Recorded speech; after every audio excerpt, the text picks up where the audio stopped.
dinni payg'ambari Muhammad Mustafa sallallohu alayhi va sallamga Alloh subhanahu va taoloning o'zi Qur'oni Karimda xitob qilib, A'udhu billahi minash shaytonir rojim va innaka la'ala xuluqin azim degan.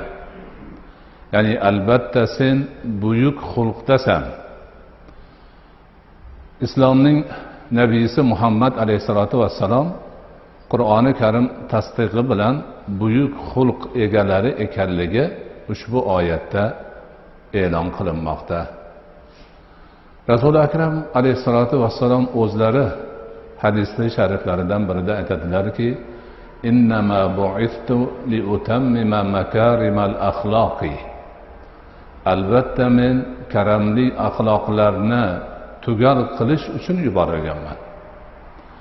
Ya'ni u zotgacha ham dunyoda yaxshi axloqlar bo'lgan, yaxshi xulqlar bo'lgan, lekin tugal bo'lmagan.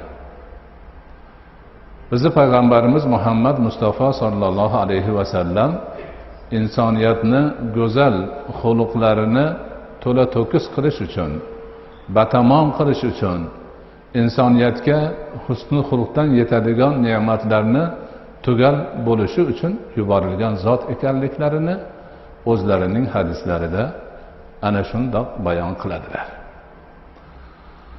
Xo'p, o'zi xulq nima? Xulq insondagi bir tabiat bo'lib, yaxshi yoki yomon bo'lishi mumkin sifat hisoblanadi.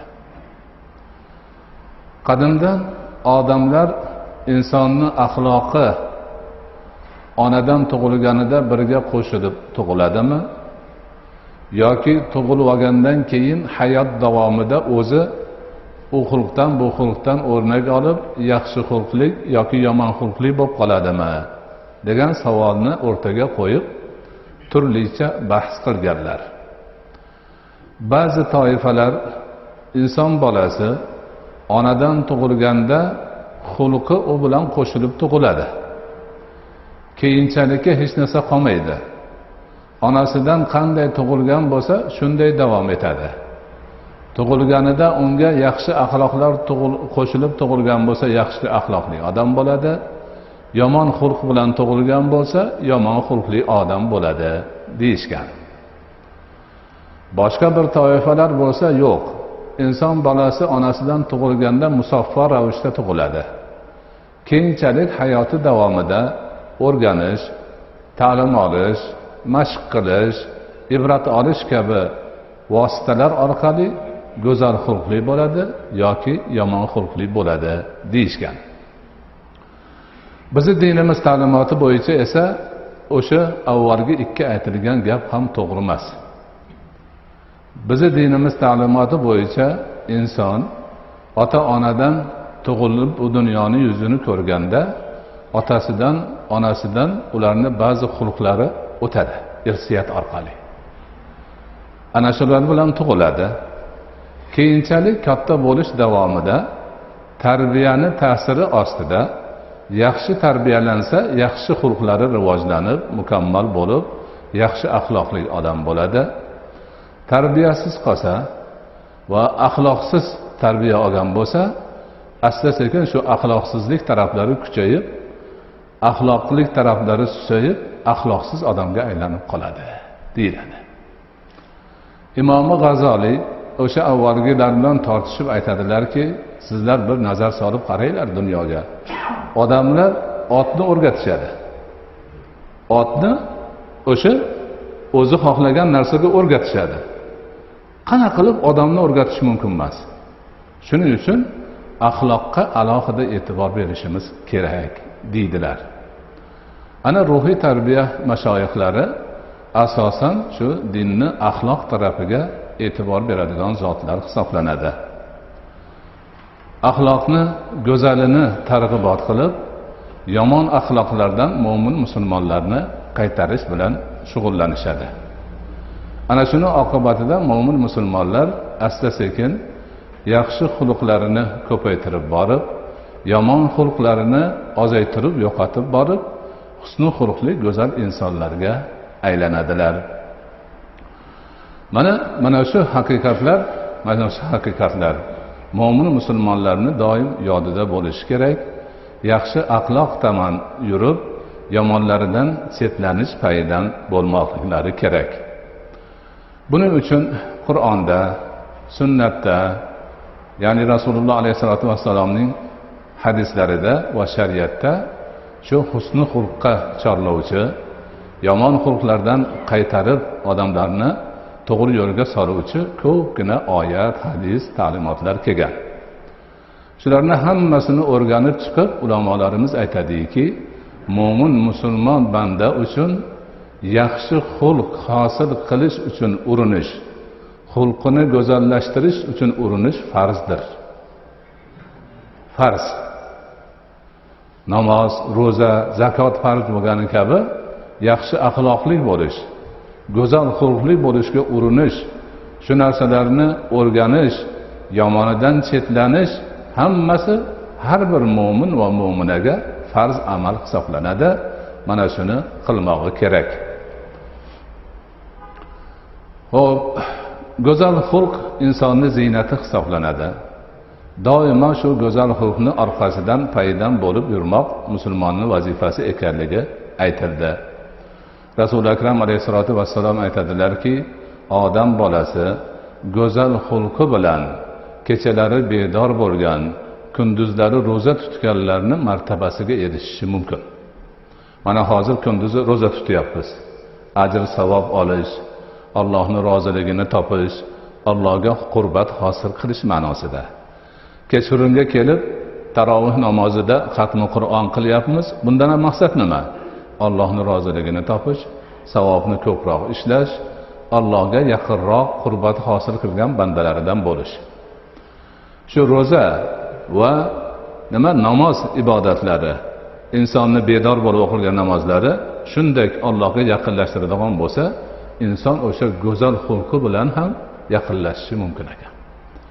Odamlar bilan shirin muomala qilib, go'zal axloqda bo'lib, yomonidan chetda turib boraversa, ana insonni fazilati oshadi, ajri, savobi ko'paytiriladi va Allohga qurbat hosil qilish imkoniyati kengayadi. Rasul akram alayhisolatu vassalom aytadilarki, tabassumuka fi vajhi akhika sadaqatun. Birodaringni yuziga kulib boqishing, tabassum bilan boqishing ham sadaqadir. Ana ko'rganda tumtaymasdan, qovoq solmasdan, teskari qarab ketmasdan, qarshisida turgan birodariga tabassum bilan qarab qo'ysa, o'sha odamni yuragi yorishib, u ham tabassum qiladi. Ana bir mo'minni qalbiga surur kiritganligi uchun tabassumi sadaqani o'rnida yozilib, ajri savobi ko'payadi. Alhamdulillah, ulamolarimiz shu Qur'oni Karimdagi Rasululloh alayhisolatu vassalomning muborak hadislaridagi axloqqa oid barcha oyat va hadislarni o'rganib, dunyoni axloq bobidagi kitoblarga to'lg'izib tashlashganlar. Har bir xulqni alohida o'rganib, mana shu xulqni hosil qilish uchun nima qilish kerak? Yomon xulqlarni alohida o'rganib, bulardan qutulishni yo'li qayoqda? Qanaqa qilib qutuladi bundan? Kabi savollarga javoblar izlashgan. Ana o'sha demak kitoblardan o'qib, o'rganib, o'zimizni demak go'zal xulqlarimizni ko'paytirib, borlarini yana rivojlantirib, mustahkamlab borishimiz, yomon xulqlarni asta-sekin muolajasini qilib, yo'q qilishga harakat qilishimiz kerak. Yaqin yillarda bir guruh ulamolar to'planib, Nazratun Naim fi axloqi Nabiyil Karim degan katta ensiklopediya qilishdi. Katta hajmdagi 10 jildlik kitob. Bu Rasul akram alayhisolatu vassalomning axloqlarini demak majmuasi hisoblanadi. Shunda Qur'onda kelgan, hadisda kelgan, islom ta'limotida kelgan yaxshi yomon axloqlarni hammasini jamlaganlar. Yomon axloqlar 161 ta ekan. Yaxshilari 200 nechta? 200 dan ko'p, 7 tami, 8 tami shunaqa. ana o'shalarni hammasini olib qator qilib har birini sanab chiqqan. Misol uchun sabr nima? Lug'atdagi ma'nosi nima? Ulamolar uni qanday ta'rif qilishadi?